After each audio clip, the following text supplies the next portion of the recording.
And today we are live again on July the 14th of 2020. If you're just joining the stream, do me a favor. Reach down there and hit that subscribe button because it helps. It helps a lot. People just forget to do it. So you kind of nudge them a little, remind them. But with all that out of the way, we got a whole list of stuff that we're going to go over tonight. You know, cannons in the news. We're going to talk about some stuff that I got here from B&H Photos that's interesting. We've got some photos that I might be able to talk Aaron and sharing with you. We've got the photo project photos that are coming up. There's just a lot of stuff going on this week. So let's do this. Where are you at, Aaron? I know you're here somewhere. I forgot to hit the transition button. Ah, there he is. Yeah, there's Mike and Joy. They're already jumping in. Come on, type into the chat box there. Supposedly Bass Angler's going to join us tonight. He said he had an appointment he had to go to, and then as soon as he got back from that, he'd be here. But we're gonna have a pretty full crew tonight. I don't know if Phil and Heather will make it. They're busy with some stuff this week, but we just might see them in the chat too. If you haven't done it yet, you need to go over to Phil's channel. Oh, crud. His channel is Phil Thatch, and he does a stream on opposite weeks from me, and his stream is on Thursday at 6 p.m., and he's got a photo challenge going as well. So if you like doing these sorts of things, log into his stream over at Phil Thatch, and he's Phil Thatch Photography. I think he just goes by Phil Thatch, kind of like I go by David Sailors. And there's the link. You go over, and his subject for his next stream is basically create something new. Get your camera out, as he said, and go take a picture with it. Don't use basically an archived photo this time if that's what you've been doing or whatever. Go take something fresh. That was what his goal was. So, yeah, if you do it, email it to Phil's Stream Pics at Gmail. It's philstreampics@gmail.com is where he's sending things. I don't have a fancy splash screen to roll in because we don't roll like that around here. But you could just tell me, hey, we need to do that, and I could do it. Oh, hey, we need to do that. Can you do that? Not right now because I don't have the information. I think it's this at gmail.com. If you haven't, you can go watch his stream from last week, and you'll see it. And he puts all the data there too. So we'll get that going on. Aaron will hook me up next time. It's this guy. It's him over here. But let's see. Hey, Grant's here. There's Neville. Tech Assist. Texas says Phil's getting the Rona at Disney World. Yeah, he's at Disney World. Oh, Mike said he saw your storm photos. They were awesome. Cuban Rum's here. Doug Barnes has checked in. Yeah. Me and Doug were talking about alligator today. Was it today or yesterday? Gary Arbuckle made it. Nice. What was you and Doug talking about an alligator? Explain that. He posted this picture up, and somebody had this little, I don't know, probably about a 3 or 4 foot little gator, and they wrapped the gator up in bacon and shoved a chicken in its mouth and put it in a smoker. Alive? No, well, hopefully not alive, but I mean, they were smoking a gator and a chicken. It was kind of like a redneck turducken, if you would. Oh, yeah, a South Florida redneck turducken. Yeah, something like that. And I've cooked a fair amount of gator in my time, because me being from Florida, I've even had a couple of them for pets. Mm-hmm. And I'm like going, that's overdone. I mean, that the bacon look half burnt, and I'm like going, that gator's just ruined. Sad. They cooked it to death, huh? They did something. It was not. No, it was it made for an interesting picture, but it was a culinary disaster from my perspective. Oh, that's a good one. Gator ducking. Gator ducking. Gator chicken. Yeah. All right, guys. Grant says the problem with smoking something is to try to keep it lit. Texas says, what does Gator taste like? It kind of tastes like chicken. I don't know. Gator kind of reminds me of like swordfish or shark more than it does chicken now. Really? Yeah, but Is marlin, blue marlin, does it have the white fish, sea, ocean fish taste, or is it more fishy tasting? it's like pork. You get like Really? you get like swordfish, Yeah. or you ever had a shark steak before? No. Okay, so here's some things for you to do the next time you get near some salt water. Try either swordfish or try shark. And believe it or not, there is what they call a channel cat, which most people think is a trash fish. Tastes just like shark too. We catch a big 20-pound, sail cat, and you take it home, fry it up, just tastes just like shark or swordfish. Wow. Interesting. Yeah, gators eaten anywhere there's gators at, so the whole southeast United States. Gary said Hoosiers won't eat gator. Hoosiers got weird palates up here. They don't like much of anything, I'm picky, you know that. Yeah, but I mean, if it's got like red pepper flakes, oh wow, that's fancy.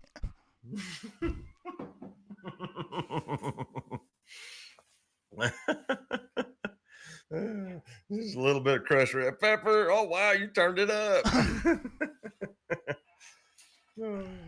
Okay. I'm gonna jump tracks. How many of you guys are gonna run out and buy a Canon R5? I just gotta know. Drop it in the comments. Are you gonna go get one of those $3,600 DSL or mirrorless cameras? Because I'm just to the point to where I don't know if I want to upload another video if I can't shoot and edit in 8K. I just don't know if life's worth living without 8K video in 2020. Don't you need a fire extinguisher if you're gonna shoot in 8K? Yeah, you need a halon suppression system over your computer trying to crunch them giant files. Let's see here. Gary said, "Yep, not me." Cuban rum, hell no. Gary Arbuckle, nope, not me. Joy, Cuban rum, hell no. Grant, Nikon all the way. Neville, no. As a heater or a camera.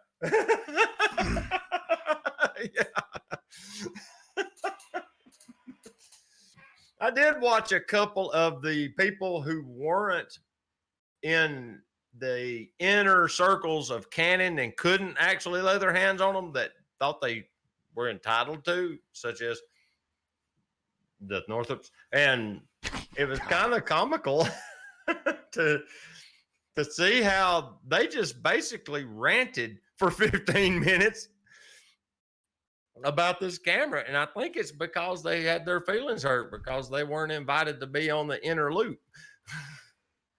But it was like a 15-minute rant. I mean, they brought up a few good points along the way, like mitigating heat from processing 8K files is going to be a challenge. And, everybody's pointing to these white papers that's talking about how they're going to they limit the record time to let the camera cool down. You record for so long, then it shuts down to thermal overload like a Sony. And then after it cools for so long, you can turn it back on and run it for a while, and what it's doing is watching the temperature sailing of the microprocessor is what it's doing. It's just like your computer right here, the one sitting in front of me and the one Aaron's using, and all the ones everybody's logged into this stream with. They all have thermal safety in them. If you get it too hot, it shuts it off.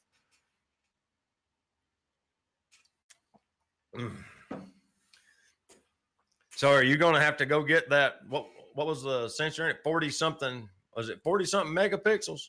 Aaron, did you see it? What, on the Canon? No, it's Canon. Yeah. I just ignored all of it. Oh, see, they got an R5, and I think it's 45 megapixels. Somebody drop it in here and let me know, because I think it's 45. And then they've got an R6, which is like 20 megapixels. And it's like the little brother to it. And I don't know if it does 8K video. I don't think the R6 does. Gary said the Northrams are always butthurt about something. Oh. James Oliver says that 8K is foolish just for the file size on something viewed on a phone or a laptop. Yeah, you know, the screen on this little tiny handheld computer that I just threw down isn't even 1080 HD. I don't think this one, even with its Retina display, goes to 1080 HD. You know, even the big smartphone screens might be just 1080. Or maybe just a little more. They're not even 4K, you know. So no, I think some of the higher end ones like the Samsungs are 2K.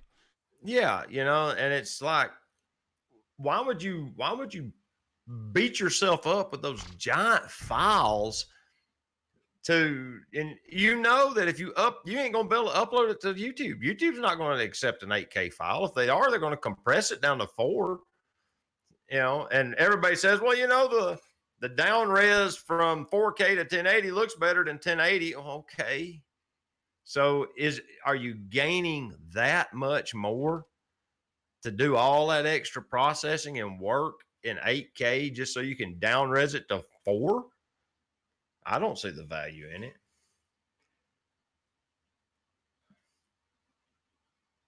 I'm looking at, see what these ultra high res monitors are.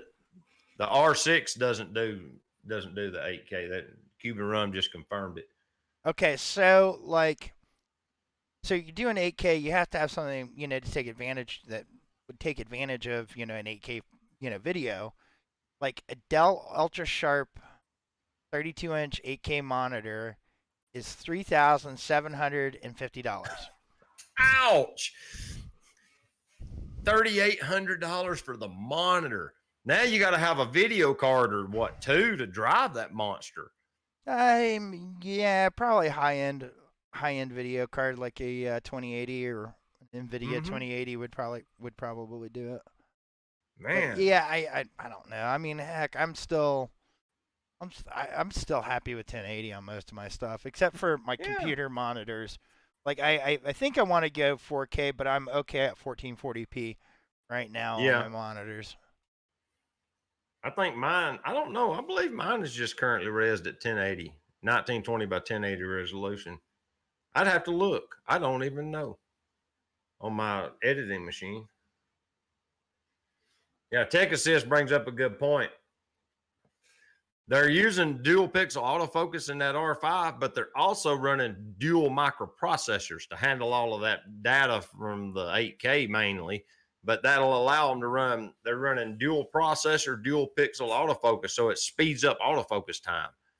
And the autofocus supposedly is instantaneous, like it's undetectable to the human eye. The moment you hit the button, it's in focus right then. So that would be pretty sweet. No focus hunting, straight to focus. That would be sweet. Did anybody read anything about the battery life on those things? Because the way it sounds like, if it's got 2 processors, it needs to die hard to run it. Yeah, they're being kind of cautious with talking about battery life, and I'm thinking it's probably because it's running them standard. If I had to guess, it's running the same battery as the ESR, and if it is, then it'll probably be pretty atrocious with that kind of file processing. Well, you know what I found out with the Z6, because I've had some opportunity lately to run the Z6 next to the D850. Mm-hmm. The D850 will on the battery, even aftermarket battery, will run a lot longer than the Z6, even with the EVF and the LCD turned off on the Z6. Wow, that's interesting to know. Yeah, I need to next time I go out and do that, I need to time it. Put a fresh battery in and time it. Just run a timer and see when, the Z6 I need to change it, and then mark it when the D850 needs to be changed. I know that, like, when me and you get together and I was using my D810, I'd go all day with one battery. I'd have another one in my pocket, but I really wouldn't think about it. And then we would get back to the cabin at night. It would be about dead from a whole day of just running around, taking photos of this or that, doing landscape off tripods and everything. But it would it'd still be alive, by the end of the day. But with the Z6, I'm changing batteries pretty much. If I go shooting street, by the end of a good strong street session where I'm doing a lot of photos, it'll be dead. It'll be red with one mark on it, and I'll be changing that battery before I get back to the truck. I've made the mistake of wandering off with just the battery and the camera. I won't do that again. Nope, Z6, I keep one in my pocket. Yeah, it's obligatory. If you want to photograph the whole day, you're going to carry a spare battery. You're right. Texas is saying, yeah, if you're going to shoot 8K, so you're going to need to spend about upwards of 12 to 13 grand to get camera, lenses, cards, and a computer to process it with. Because you don't just buy the camera, because 4K files choke my little, whatever that brand machine is I got up there. I got a little Windows desktop computer I edit on. And if I try to run 4K footage through it, it just dies. It takes forever to render it. So that's why I shoot everything in 1080. I don't even bother with 4K. The computer can't handle it. Yeah. Let's hear. SEPA says the battery is rated at 200 photos and at 20 frames per second for 10 seconds. 200 photos. Woo! That's it. Wow.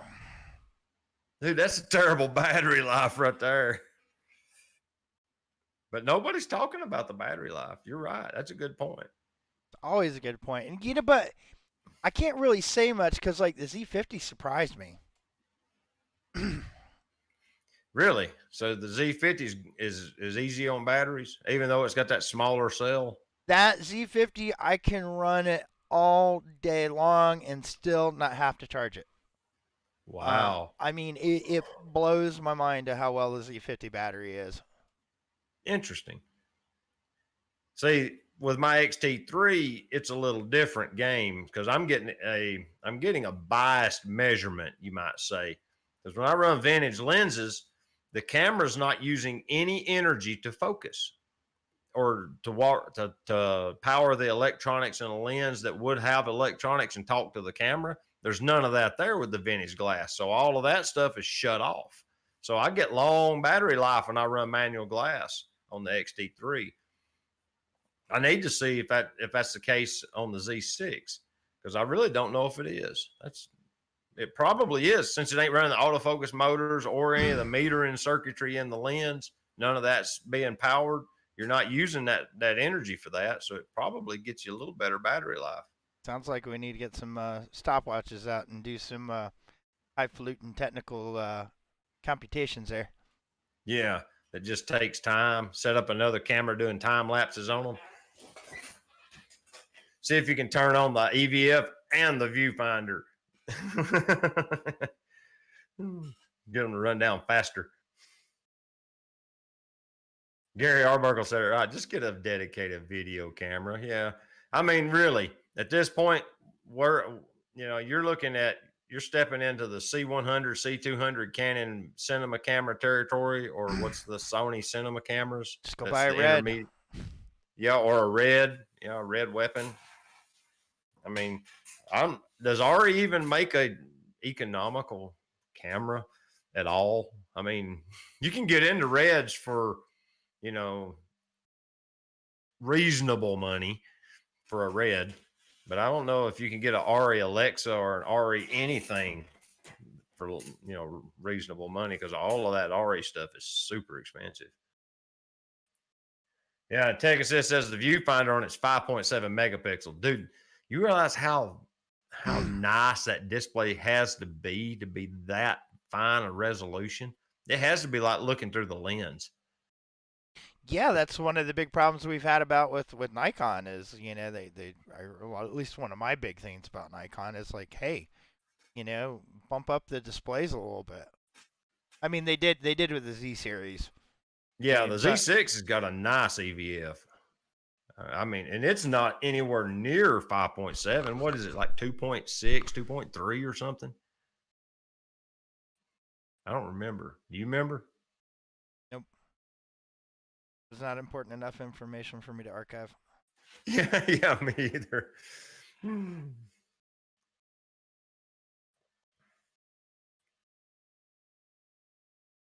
Everybody in the chat has a Z50 now. Yes, welcome to the Z50 Center Club. We meet on Thursday nights, and there's free coffee.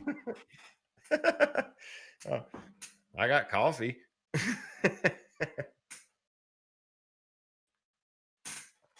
Oh, let's see.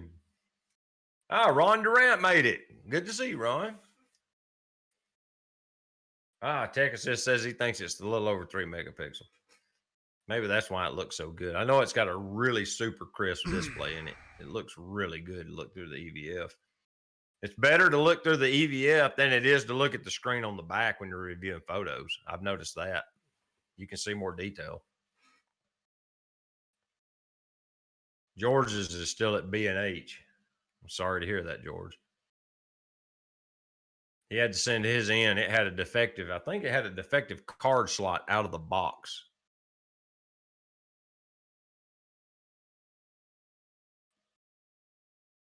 Ray Soldano almost bought a Z52.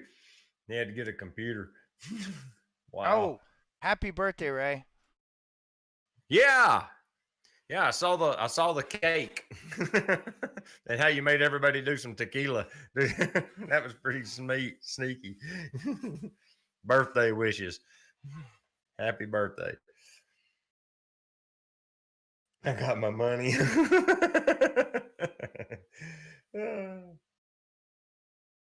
Yeah, his camera didn't detect the card. Yeah, George got a Z50 and it wouldn't detect the card out of the box. Ron got his D500 back from Nikon. Sent it to Nikon. He said mirror had to be repositioned. Ooh. Now I wonder if it's the same problem I had with my old Yashica. I had back in my film days before digital came to be. I was shooting with a Yashica. I think it was like a YF 103 program or something like that. It had electronic metering, you know. It's still manual focus and manual aperture, but it would meter in the camera, and that was pretty nice because then I could tell if I had a good exposure or not. But it had program mode, so it automatically would open and close the aperture pretty much, and do shutter speed, basically kind of like aperture priority to an extent.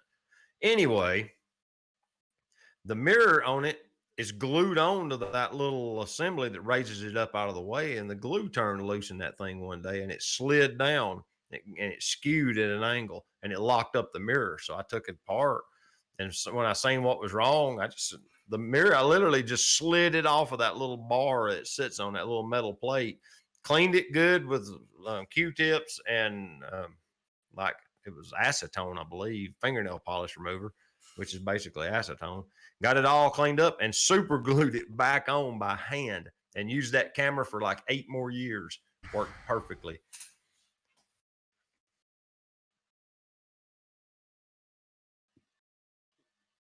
Wow. George says they're low on staff at B&H. They're not too low.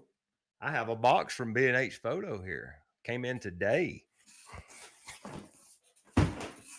Now, I just launched a video. Was it last week, Aaron, when I did my video on gas? Oh, yeah. Guess what? And David done fueled up. Yeah, so I promptly got on the internet and I fueled up with the Fujinon 56 millimeter f1.2 R. What's R mean? I don't remember. I haven't opened the box yet, guys. I don't even know what it looks like in person. Let's see. Oh, look, we're doing an unboxing. The whole box wants to fly apart in your hand. You have to be careful with it. You get a great big giant lens cloth. Yeah, that's a huge lens cloth is what that is. I thought it was a pouch. Comes with an owner's manual. And lens hood. Dang, this thing's heavy. What isn't that 1.4, 1.2? 1.2. Yeah, it's so high. Yeah, look at that beast. Oh wow. There's a bit of glass in there, brother. Let's see here. Get out of here. Get it zoomed in right. Man, that's a huge aperture. That in focus? No. I can't really. You need to come back towards you. What I got to do is go to here. Yeah, here's focus. Man, look at that monster. Brand new. Oh, it's got a fixed aperture ring. It don't just free spin like on the kit lens. Interesting. Yeah, dude. There's a lot of opening there. Let's see. Yeah, there. Man. So, yeah, I got a project coming up. Oh, let me fix this. There we go. Let me go back over to the other screen here. I got a project coming up that I wanted a good portrait lens, and I kind of wanted autofocus so that I could be a little more efficient. And I like the 55 vintage lens focal length. Well, this is Fuji's 56. So, long story short, I had some money burning a hole in my pocket, so I went ahead and ordered it. I almost got the one that's made for portraits, but it cuts off some light because of that special filter they put in it, and it makes for better bokeh. But I looked at sample images from this one and that one, and the difference is so slight that it wasn't worth the extra $500 to get that little bit of creamier bokeh. It's kind of like the whole 105 DC Nikkor with the defocus control ring. It makes very slight changes to the background bokeh. It's kind of the same thing, but yeah. Yeah, George said, video review coming. Yeah, I'll do a review on this monster. But man, it's heavy. It's a lot. It's all metal. It's really nice. But yeah, this is my second Fuji brand lens I've ever bought. I almost didn't buy it. But yeah, it goes. Stick it back in this box so I don't drop it and do something foolish like that. All right, set that aside. It goes with another Fuji product I bought. How many of y'all know what this is? This is a Instax Share SP3 photo printer. It's battery powered. Like I said, I haven't opened these boxes yet, so I don't even know how to get into it. There's what it looks like, so you can see. Let's see here. Go back to this. I get the light right. There. And what it does is it allows you to take photos directly from specific Fujifilm cameras or your smartphone and dump them to this printer and print them on Instax square film right there immediately. You know, if you want to do editing, you can wirelessly send them to your phone, do edits, and then send them to the Instax printer. But if you want to print straight out of camera JPEGs, you can connect the XT3 straight to this printer and just print immediately. That is going to be a lot of fun. Cuban Rum's got the SP2. It shoots the little Instax Mini, which is like the rectangular format. Yeah. And then I bought some Instax film. Oh, I'm still focused out in the world, but yeah, then I got some film. Let me put this back there. Focus. Oh, am I in focus? Yeah. Okay.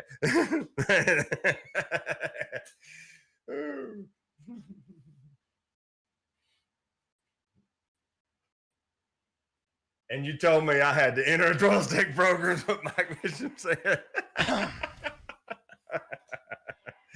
Oh.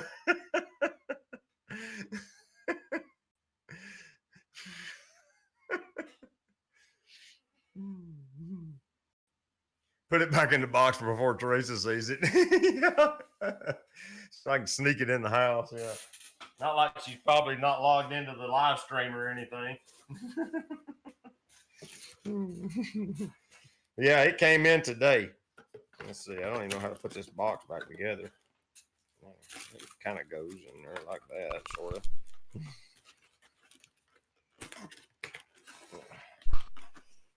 Once I get up to the house, it'll come out of the box and probably never go back in it. So. This is the portion of Dave's packing video. Oh. Yeah. And I'm also going to I'm going to use it a good bit. Now that I've kind of settled on a focal length, that one being it, I'm going to use it, probably that lens a good bit. I think it's going to be a good fit for what I like to do with the Fujifilm X-T3. It's just a great machine. I really enjoy the camera, so I'm curious to see how much I like it with autofocus, because with the kit lens, it's nice, but you need a lot of light. You know, you really do. It's f4 at 56 or 55 millimeters. So this should give me what, 1, 2, 3, 4. Is that 4.5 stops a lot? Yeah, that should get the ISO down a little bit.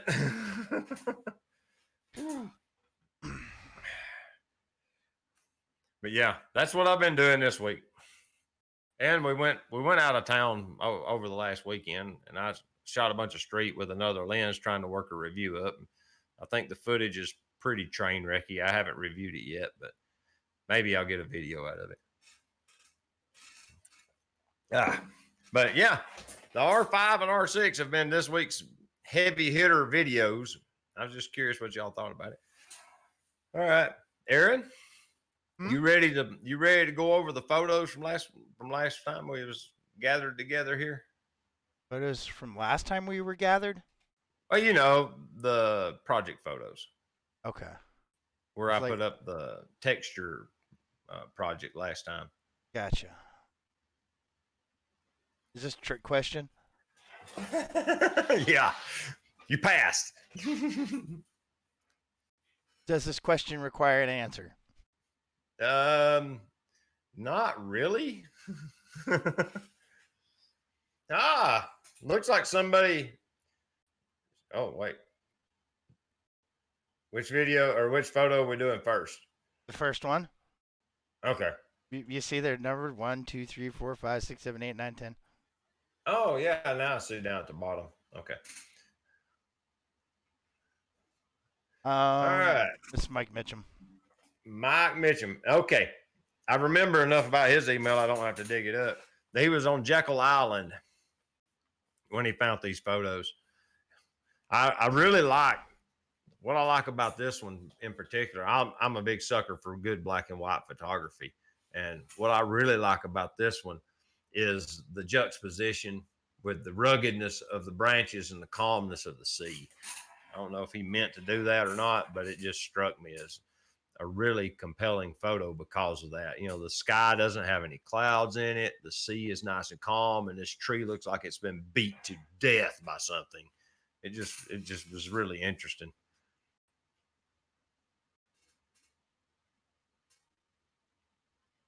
No, Ron, it's not mint green. It's just the white balance right now. Ron messing with you. Yeah, I just like it dark.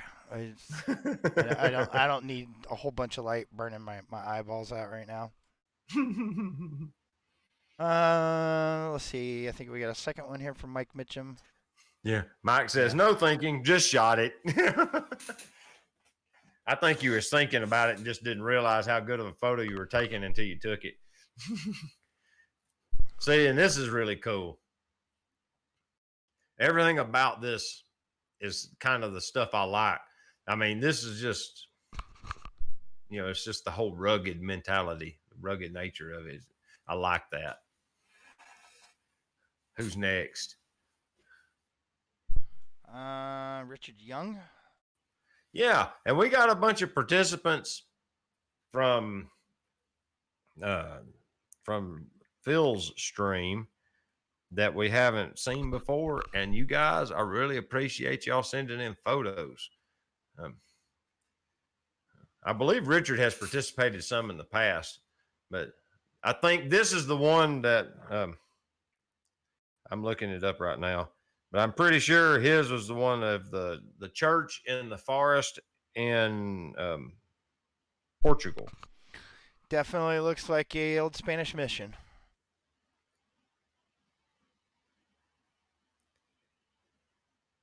Wow, there's a lot of submissions this week.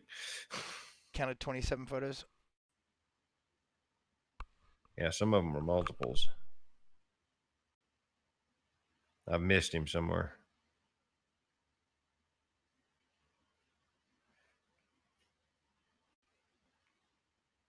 I can't find it. Found it.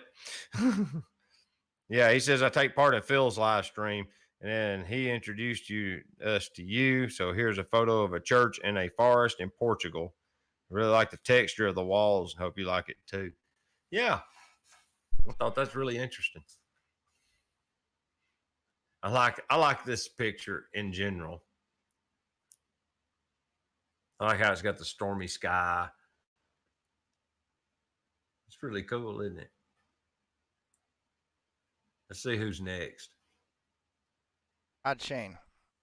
Yeah, Todd lives down here.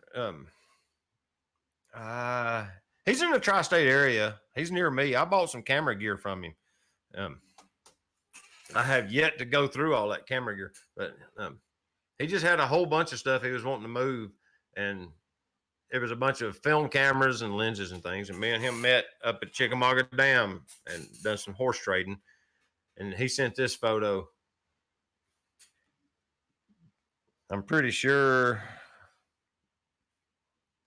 I bet I can do it this way much faster.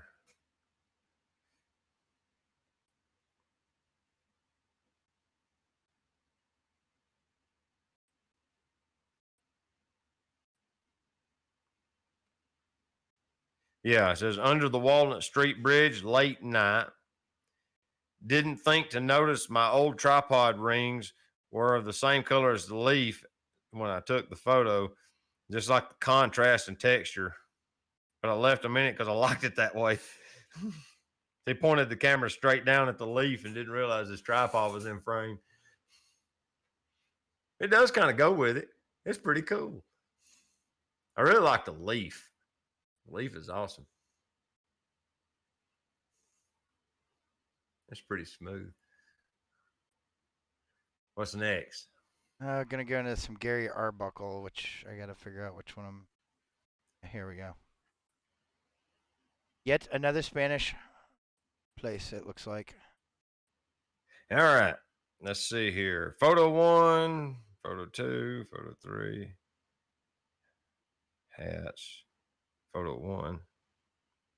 Oh, photo 1 is Mission Concepcion in San Antonio, Texas. Shot it with a Z6 and 20 millimeter f1.8G with a polarizer. I guess that's how you got the sky so moody looking. Then he's done the same photo in black and white to give it some heavy contrast because the circular polarizer is doing that with him. Almost looks like he's got a red filter on the sky the way it's so dark. That's the way. That's pretty cool. Ansel Adams, he used to shoot with, I think, a red filter a lot. Mm-hmm. Yeah, it makes the sky real dark. And then his next photo should be a cowboy. It's a cowboy. From Mason, Texas, Town Square.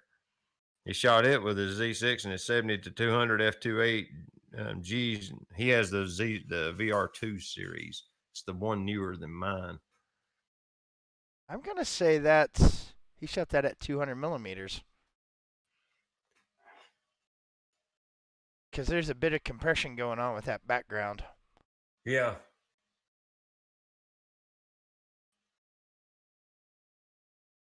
I like that. Yeah, the compression brings in that background in closer and kind of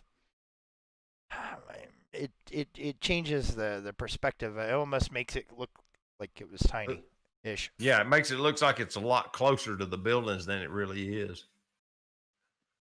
That's interesting. And then we've got hats.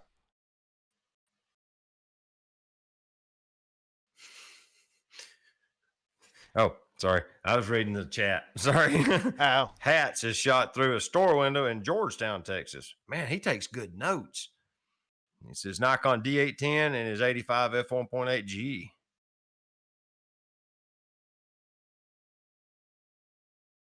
Whoa. What day did he send these photos? July 13th. He's got a note at the bottom that says, thanks. Keep up the good work, and I really like your videos. Too hot to shoot here today, July the 13th. 105 degrees this afternoon. Ooh. Buck 05. Dude, that's hot. It's hot I do like that. What was it like? It'll come to me here in a minute. Anyways, here's George Nagata. Cool. Got some ice up there in them clouds. It says, here's his background. It says, took this back in April. Probably saw it posted on Facebook back then. Saw these billowy clouds rolling in, covering the sun, and an angel-shaped cloud in rainbow colors with the sun as the head. Yeah, I didn't notice that, but it is, isn't it? Kind of neat. Shot with a D500, 18 to 55 AFP lens at 48 millimeters. F14. Huh? I have that 18 to 55 ones. Is that the kit lens? That is the kit lens. Okay, I got one of those too. I thought it was. That's the APS-C kit lens. He says, it was taken during one of your live streams. I saw this in the sky and broke away to photograph it during the stream. Two people that recently lost loved ones asked if they could print this photo. My neighbor's 18-year-old daughter took her own life. And the day I took the photo was 272 days after her passing. Wow. I did not pick up the significance of that number because I am not a mom, but that is the number of days my friend Teresa carried her daughter. Oh, wow. He coached the daughter in volleyball. He saw it as a sign. Huh. Interesting. See, the background almost makes the photos more interesting. Adrian, I see your emails. Too late, man. All right. Phil Thatch. Oh yeah. He said, "What is this?" It's bread. Yeah. He wasn't sure if you was gonna figure it out. I'd figure it out. I make this stuff. You cook. All right, create this. Let's see. Yeah. All right.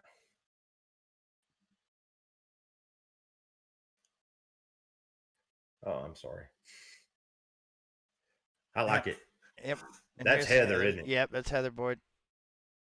She sent two. Yep, we'll see that one here. There you go. Sunflower fields forever.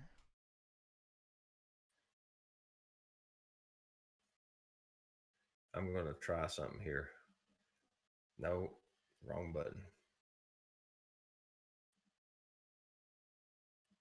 There's the button I want. What are you doing, David? I'm sending you an email. Oh, no. We got comet stuff to talk about, and that's going to eat up a bunch of time. No. I'm sending you another email. No. I'm not looking at my email. Hopefully, it sent the attachments. It's Um, Adrian's photos, but see, they're it, full res, and by the time I download them and re-upload them, the stream will be over because of my pitiful internet connection. this is Jacob. Jacob Jerg. It just says Jacob. Yes, Jacob Jerg. He said he took that. He was on a photo walk in the woods near his town or near his home, and he was looking for some kind of animals, some kind of deer, roe deer. Does that sound like an animal? I think it was called roe deer. And he saw this bird on this tree, and it just intrigued him. And he snapped a photo. He was running his 500 millimeter f4. I'm assuming on a monopod, because that thing's a beast. And grabbed this photo. He said he wasn't sure if he liked the tree or the bird better. He kind of thought he liked the texture of the tree better.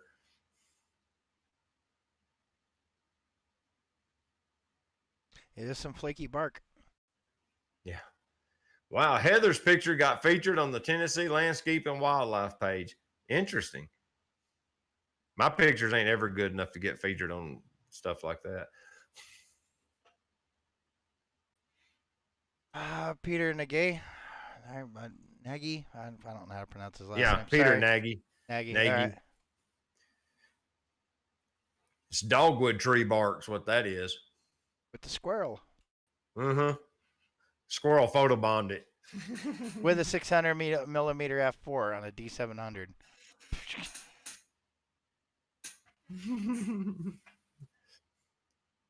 Tech Assist said he didn't see the bird at first in the last one. Ron Durant said you don't post any photos over there. Well, maybe that's why I don't get featured. You make a good point. It's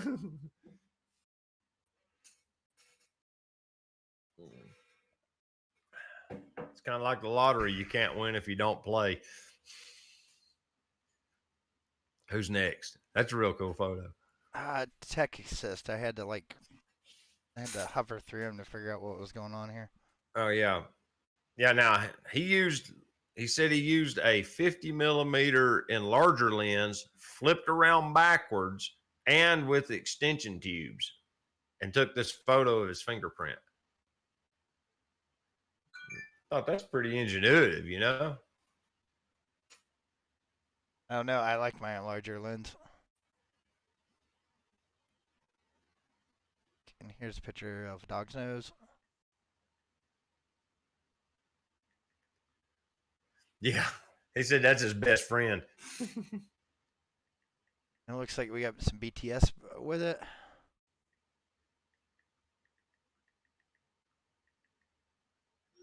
Yeah, he sent 2 of those. He's got one more photo, I think, but yep. That's how he set up the camera to get the photos. I thought that's pretty interesting. He's got the same. Is that the Nikon EL50 Tech Assist? Yeah, I think that's what he said it is. Yeah, that's that same lens I'm rocking on there, but I've got the M42 mounts on it, so I don't have to turn it around. So that's how you mounted it?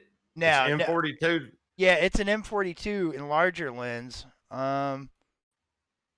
Yeah, that's it. But you can't do that. I think he's using it. I think he's using a DSLR.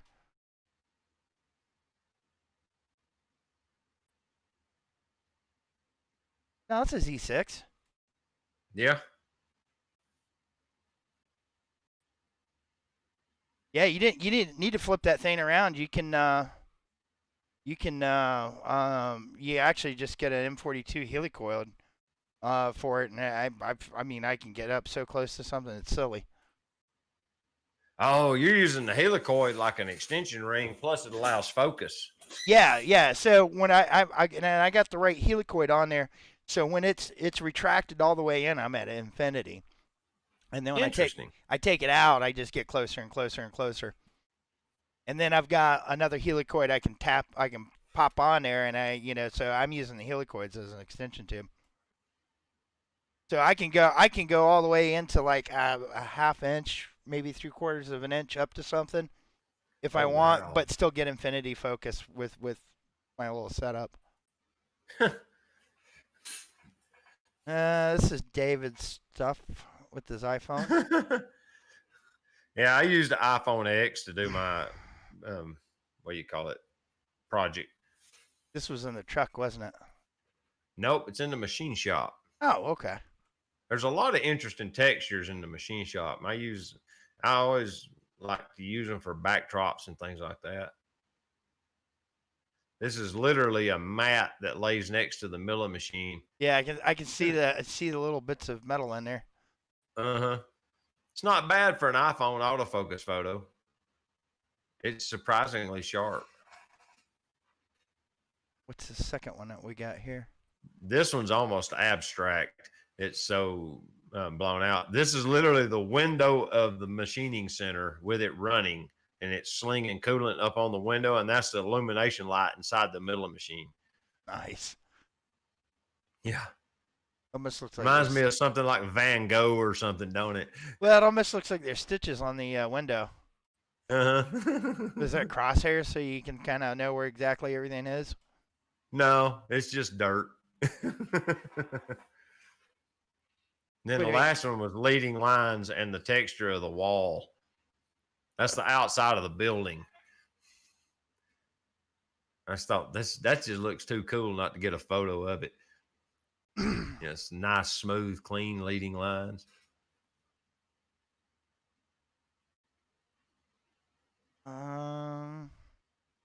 Looks like we get a bunch from Jesus Gonzalez. Yeah, now I think Jesus is Adrian's friend. I'm just guessing here. Adrian, let me know.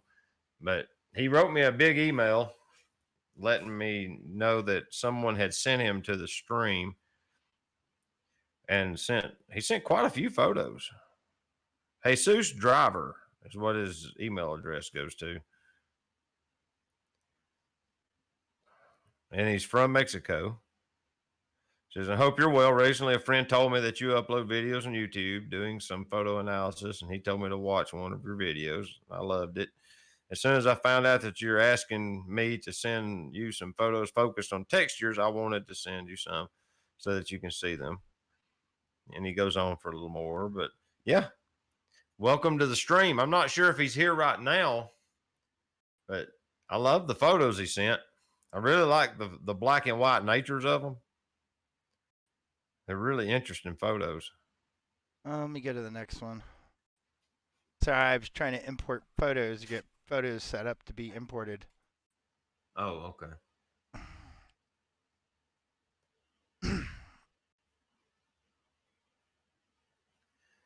Hey, Ron, it's just an iPhone X.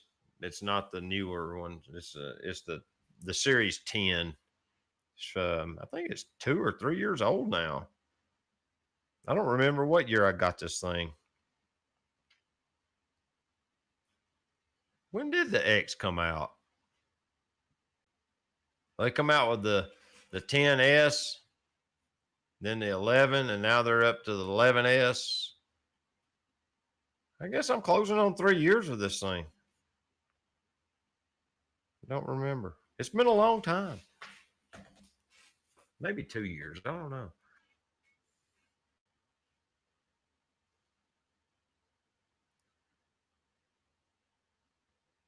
Yep.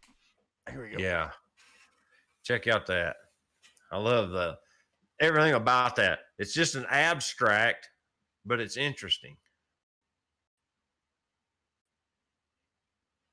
I love that there's people that can see the light. And what's also interesting to me, go to this next one, is that if you just step back and look at it, you can tell it's just cloth.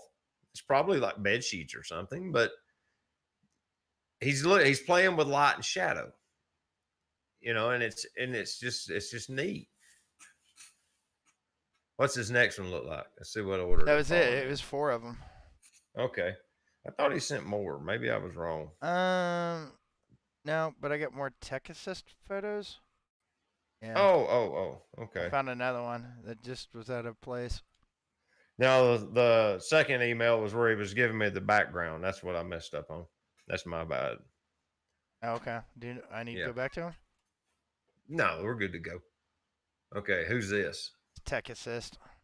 Oh yeah. He was lighting it with a single strobe to add contrast, and he did a good job.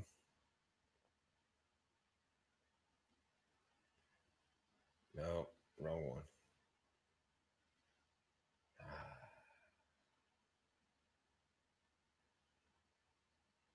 Yeah, it says, oh, yeah, this is his third lens. Or his third lens, listen at me. His third photo.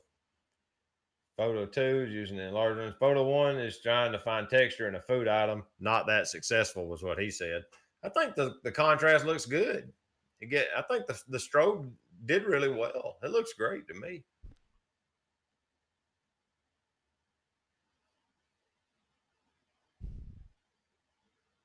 Phil's here. Look at there.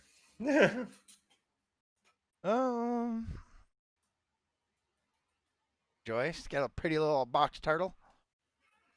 Nice. Phil's photos done went by. I think. Yeah. It was bread. Yeah. Because then we did Heather's right after it. We saw them too. Ah, there's Heather too. I like it. The smooth shell against the gravel. That's pretty slick. Nice. Even the coloring looks good.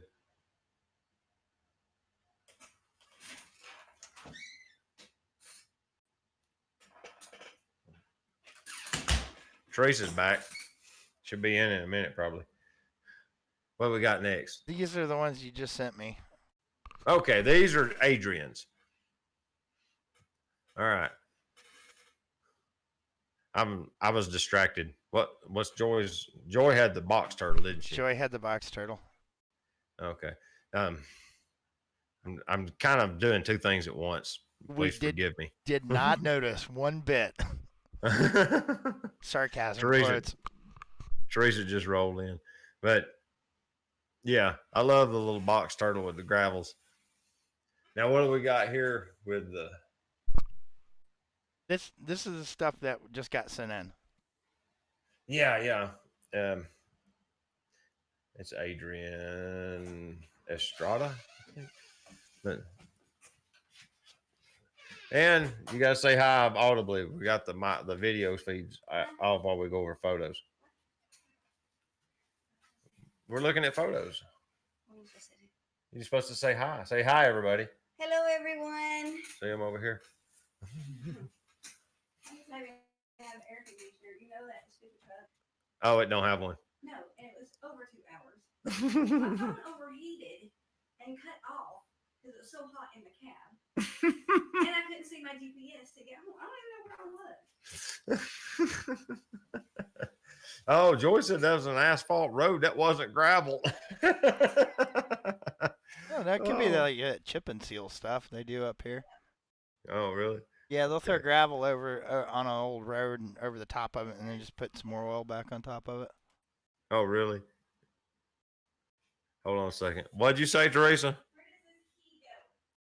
The key, lay it on Andy's desk. He'll put it up. He's got his place. He stores it. Everybody said hi.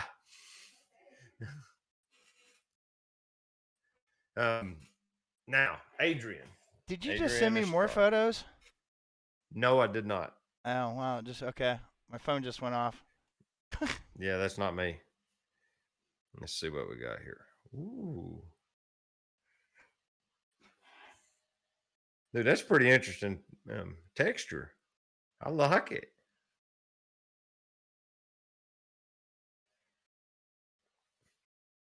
What's the next one? Is that a live bird or is that a statue? It looks like a statue. I'm not even sure if it's a bird. It's sitting on some sort of mosaic. Yeah, the mosaic floor is what's cool. See, I can't see the full res image because my computer won't read them fast enough. The internet connection speed's too slow. I'm trying to see it from maybe 500 feet. This looks like an interesting collection of bent copper wire.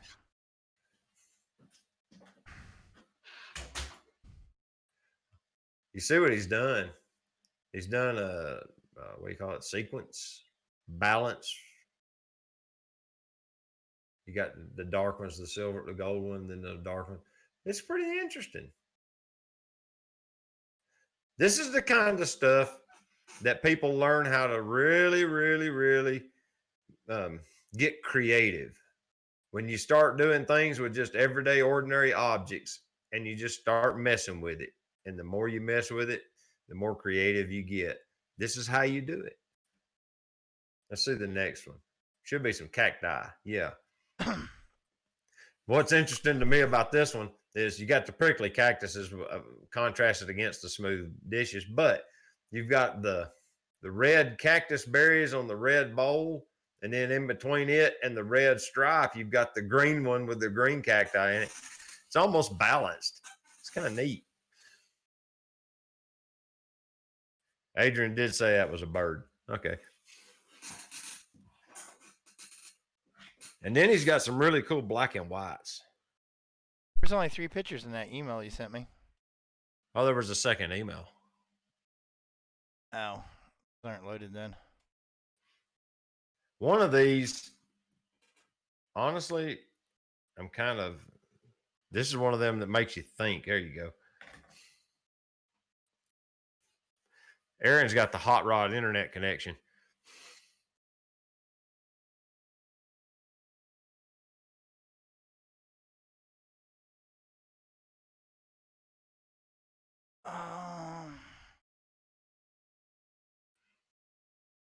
What? Oh, Ron's got to go for supper. All right, Ron.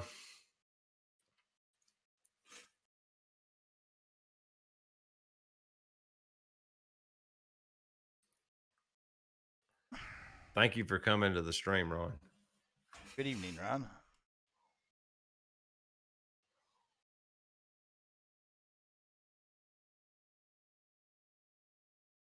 Here we're in the black and whites right now. Nice.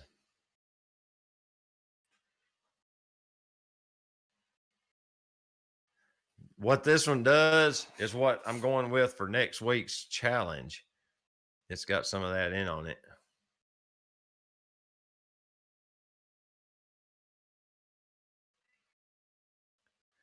And isn't this neat? It makes you think, you know?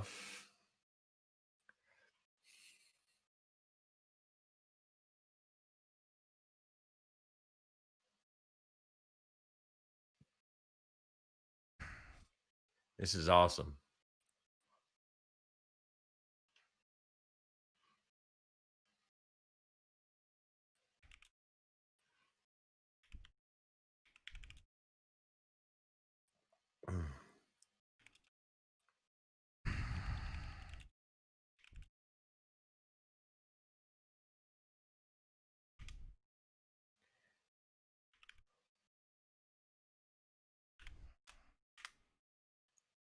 Ooh. That's it. Okay. You had no more photos. I'm so sorry. I was trying to get caught up on something else while we was going at the photos. I am so clumsy at this stuff sometimes, guys. I was looking something up on here at the same time, and I've got 2 things on here I want to do before we go any further. No, that's not the right one. Excuse me. Your activity. I want to say thank you to whoever Patricia Blyler is and Tech Assist for helping to support the channel through donations on PayPal. You guys help so much when you do that. It really is. It's a bigger help than you think it is. I mean, it's a lot more work and time and energy to do this than I ever thought it would be. I enjoy it. It's become my hobby. It really has. I've kind of set aside my other activities, and I do this now more for my hobby and entertainment and fun because I just enjoy it. And when you guys help support the channel, that just tells me that I'm apparently doing it somewhat right because y'all want me to keep doing it. So I really, really appreciate it, guys. You don't know how much I appreciate that. So I just wanted to make sure you knew that I acknowledge that. because I have to keep up with it because I don't know it until after the fact because Tech Assist didn't say nothing. And neither did Patricia. I just happened to check the PayPal about once every week or two, and I found all these transactions in there and had no idea. So you guys, I really do appreciate it. I just wanted to make sure I acknowledge that because I don't want you to think I don't, because I do. We wanted to talk about Comet. Yeah, the comet. The what do you call Neowise. it? The comet. Neowise.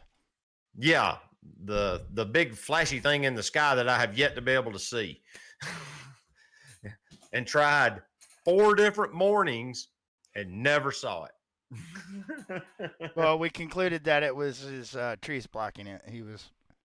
Yeah, it was below the horizon. Even though I was on an elevated position and I thought I had a clear view of the sky, it was sitting so low on the horizon. It was behind the ridge, and I never saw it. But somebody here did see it. Yep. Texting him at 5:30 in the morning. By the way, you have to know David well enough to know that he'll be up at 5:30 in the morning to make that okay. Yeah. If you try to text me at 5:30 in the morning, you're gonna get an earful. It is not going to be like what I wrote back and said, is it? Unless it's David, because then I'm probably up with him anyway. So there. Yeah.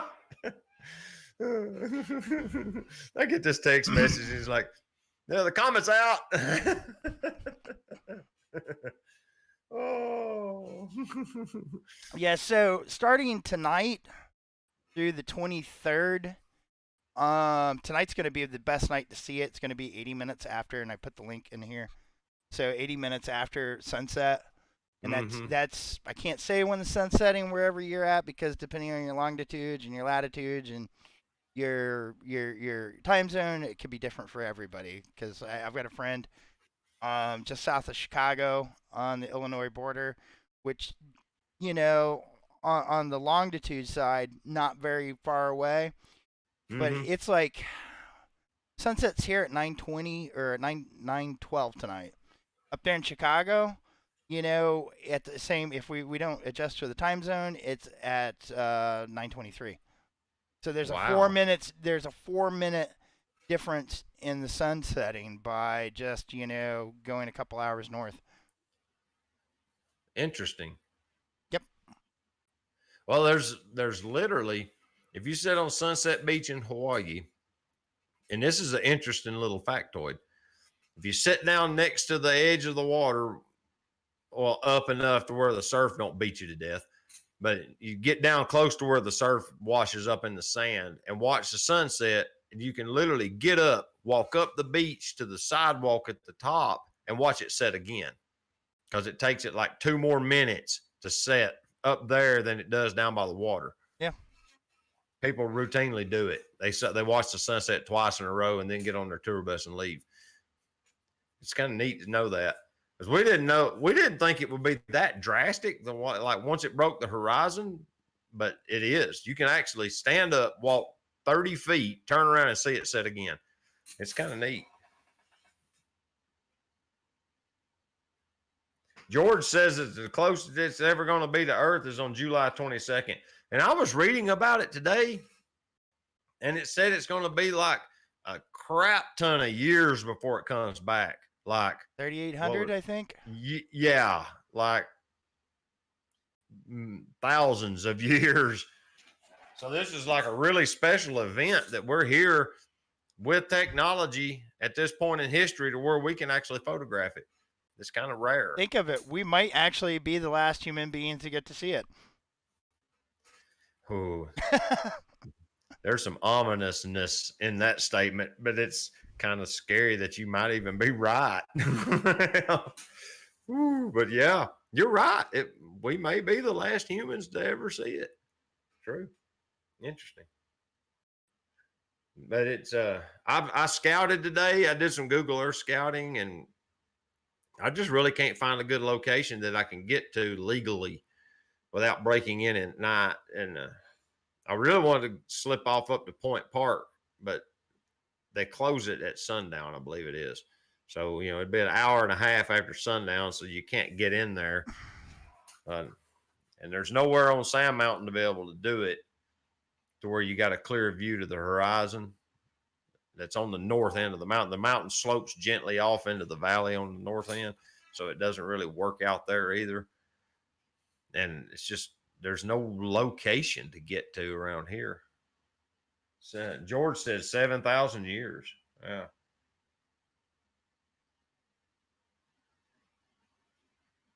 Where did they get 3,800 from?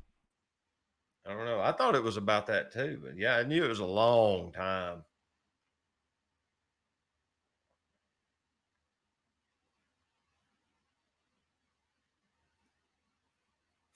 Deep.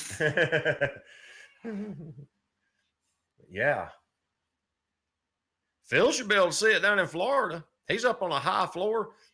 If you can see the what is it, the northwest? Isn't that the direction that you need to look tonight? North by northwest. Yeah. If you can see the northwest sky, Phil, you might be able to see it. You got a lot of light pollution down there at Mouse Land, but maybe you can see it from there. 6,800 years, what Gary Arbuckle just said. So yeah, that's 68, 7,000, 3,800. What's really the difference to the people in this live stream? Cuban rum. David, did you get my photos? Didn't we go over them? I was pretty sure I downloaded everybody's. I'm pretty sure I saw them.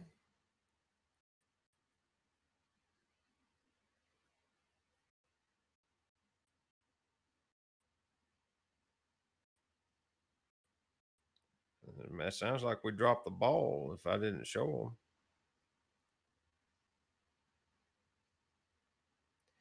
Let's see.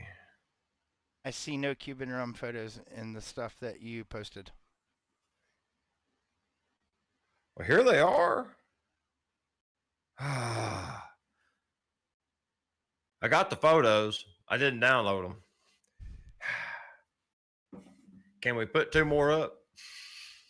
Sure. Because they're really cool pictures, by the way. Let me see if I can. It's right here. How did I miss that? They're right here. Yeah, they were here in time. I was doing it then. At least I think I was. 10 to 4. Yeah, I was downloading them at that point. Yeah, because I remember reading about this bench.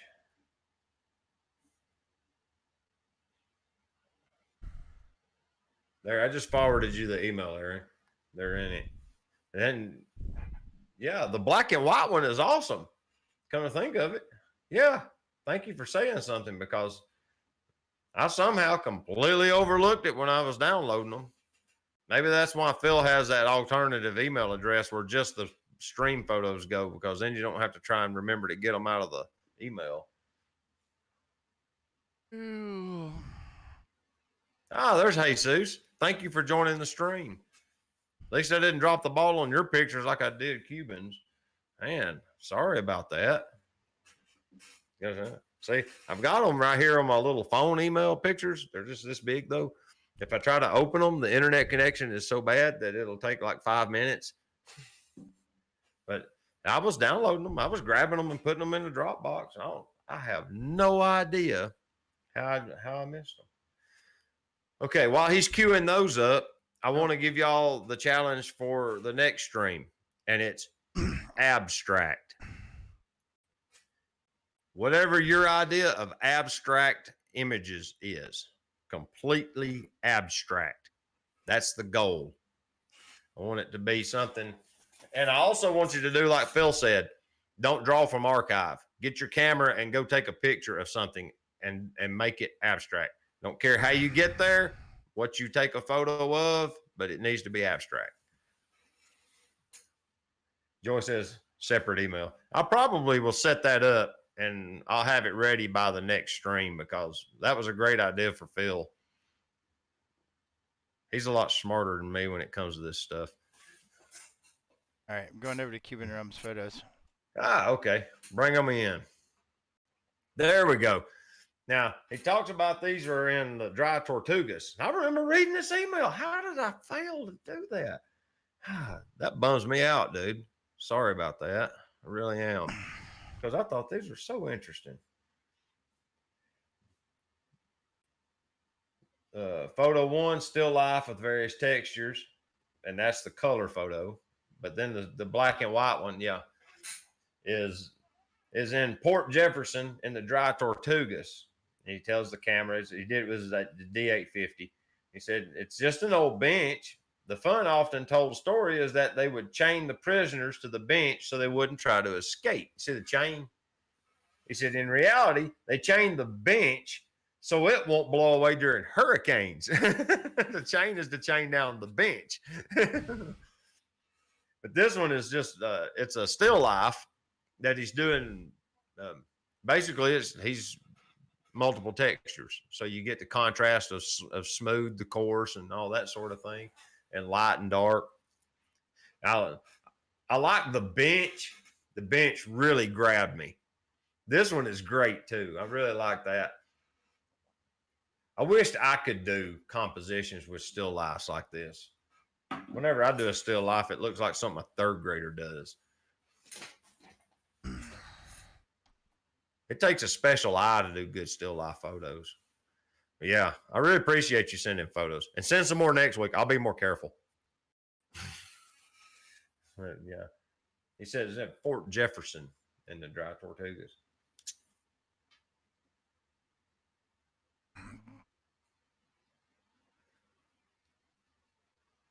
Are we done with last minute photos and forgetful Yes, photos? Yeah, that was everybody's. Right. Yeah. I went back through the emails after that because, see, I can access them here and see what everybody sent to make sure I didn't miss any. Sorry. But, yeah, next week is out, or a week from 2 weeks from today will be abstract. That's the goal. And I think 2 weeks from today is clear. Pretty sure it is.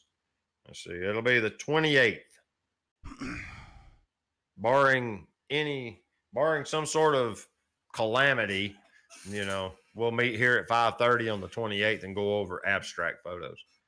But all right, I'm going to jump chats again back to the comet for a minute and get Aaron to give you some tips on how to photograph that comet, because there's certain settings that get you the best results. Now, what settings were you using, Aaron? I don't remember because I was shooting really long. I was using the 2-5 or the 150 to 600 Tamron, my big Tamron lens. Yeah. And I think I was shooting. I don't know because it was in the morning, so the sun's coming up, the light's constantly changing. I had it stopped down because that Tamron, it's not all that great at 5.6 or 6.3, so I think I was stopped down at like f8, f9, and the ISO. Yeah. I was using the ISO to bring my exposure back up, but the sun's kind of coming up, so you're always changing it. So it's kind of hard to say exactly what I was without loading it up.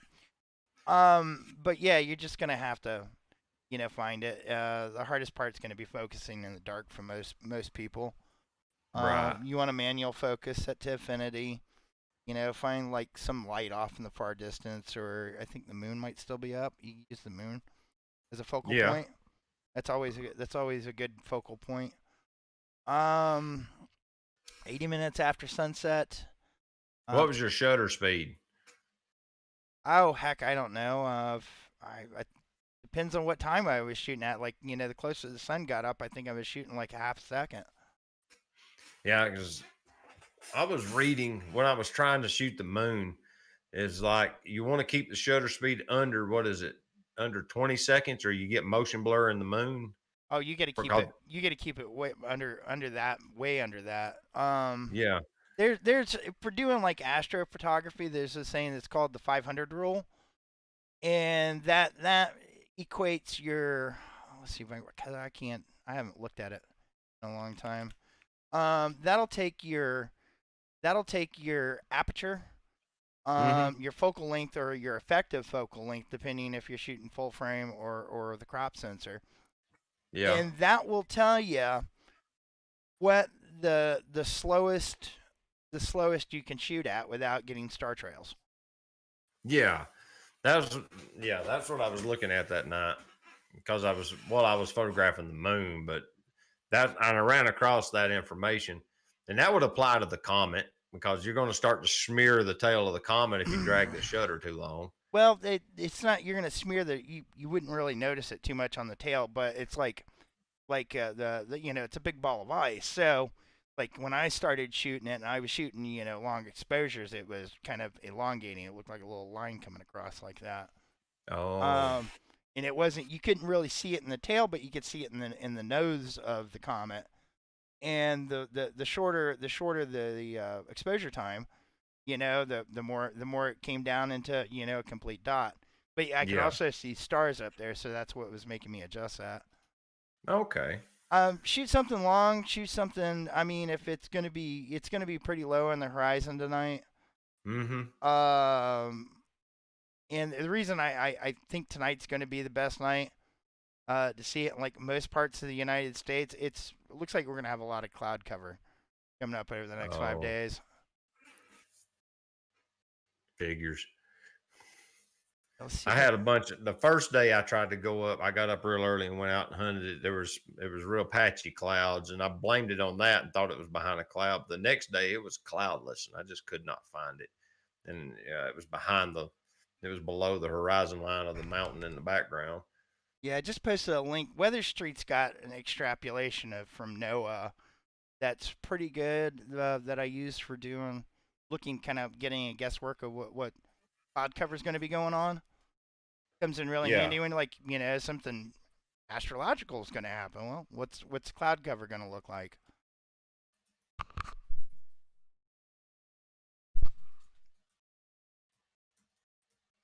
I'm writing on the comment. What is infinity focus? Infinity focus is where you're focused all the way out to infinity. That's a little infinity symbol out there as far as you're going to focus. Yeah, I put that, something in the distance, a really distant object like a mountain in the distance or something.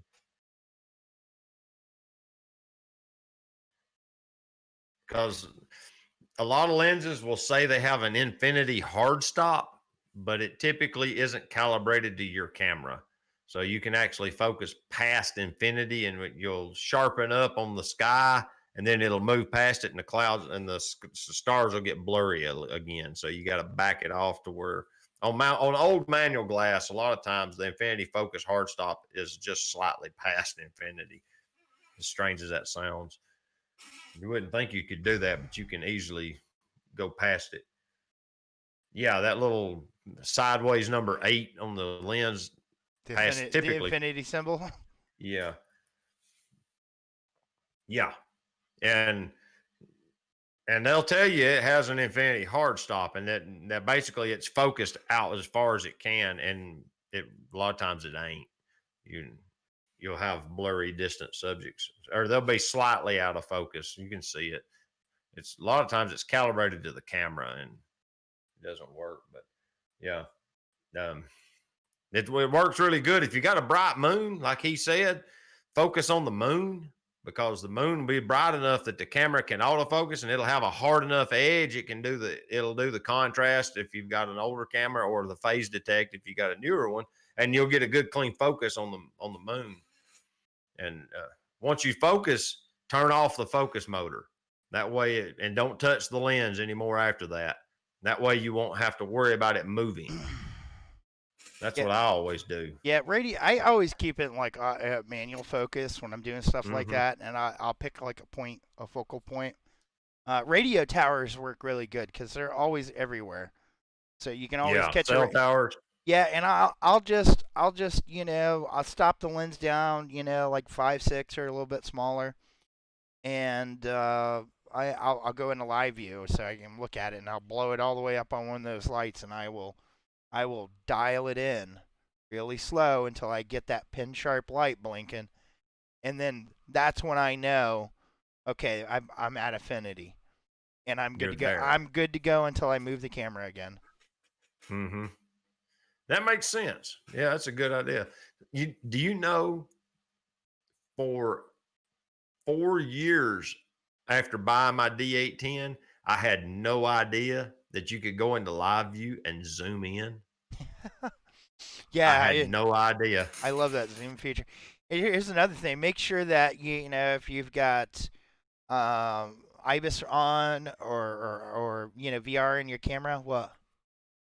Oh, somebody leaving? Yeah. Make sure you have your IBIS or your VR turned off while you're you got it sitting on a tripod, because you'll get micro fluctuations while it's sitting still, and it will actually soften your image up or make it look blurry.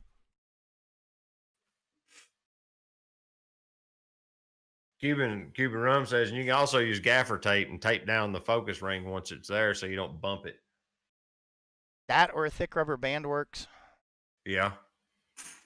Like right now, I have electrical tape on this 24 millimeter, and it's adding a little drag because I've got a paper tape to it with a reference tick mark, so I know when it's in focus here.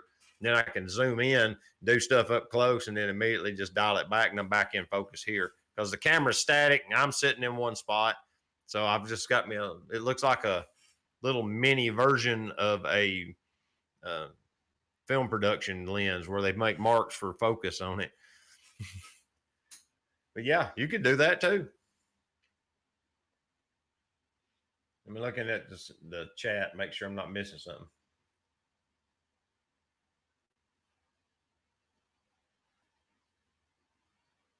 Yeah, George says you could even focus on Venus in the mornings because it's really bright in the sky. That's true. It was bright though. I've done Polaris too in a pinch. Yeah. Yeah. Yeah, I would tell you people it's a good skill to be able to figure, to teach yourself to go out and teach yourself how to focus, set focus up in the dark. Yeah. When you don't have anything to focus on, like when I do lightning photography, I can't focus on the lightning. You've got to get everything set up. You have to get the camera set up and wait for it to happen. It's kind of like it's almost kind of like the opposite of normal photography. Yeah. Yeah, it really is because you got no stars or anything in the celestial bodies to focus on because there's a giant storm cloud. So yeah, you need something on Earth that is out in the distance that you can see, and that cell tower does the trick. That's really a good idea. Because like you said, you can see one of them from almost anywhere in this country now. It's pretty hard to not have one of them somewhere nearby. I mean, maybe out west, but here on this side of the Mississippi River, there's pretty much one about every 4 miles in any direction you travel. Great photos, everyone. And if you haven't done it yet, hit that thumbs up button. And if you're new to the channel, subscribe. I really appreciate that too. Phil reminded me. But it's already 7 o'clock, guys. This has been a lot of fun. We've actually had a really, really good stream, except for where I broke it down a time or two. But yeah, we've had a really good chat tonight. It went by really fast. That was a really quick hour and a half. I mean, the photos were amazing. Everything was great. So one more time, just to make sure if somebody might have dropped in right at the last minute and they're lurking and they haven't commented, in 2 weeks from today, the photo challenge is abstract. We don't want archive photos either. We want you to get your camera out and go take a new picture. Go get your gear out and go do something. So come up with an abstract photo and email it. We're going to do these to send them to the georgiaphotog@gmail.com. one last time, and that'll get me enough time to get an email set up like Phil has so that we can send them to a actual email address that won't get buried in all the other emails about my YouTube channel. And I'll be more diligent this time about not losing one in the fray. I still don't know how I done that because I remember reading it. That blew my mind. But yeah, thank you, Joy. I really appreciate you. and Cuban Rum and ADVR, which is Aaron or Adrian, Mike. Guys, I really appreciate it all. But yeah, until next time, I don't have a camera. I have this camera. Get your camera out and go take a picture with it. All right. We'll see you later. No, Take no. care.